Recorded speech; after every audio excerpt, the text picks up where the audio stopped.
എന്തെങ്കിലും നിൽപ്പ്. ഒരു ബുള്ളറ്റ് ധാരാളം. എന്ത് ചൂടാ?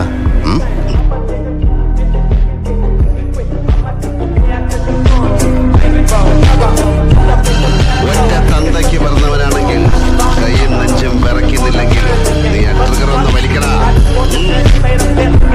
ഇരുട്ടിൽ ഒരു പെൺകുട്ടിയുടെ കഴുത്ത് ഞെരിച്ച് കൊല്ലാൻ കാണിച്ച വൃത്തികെട്ട കരളുറപ്പ് നിന്റെ കയ്യിൽ ബാക്കിയുണ്ടെങ്കിൽ കാണിക്കടാ.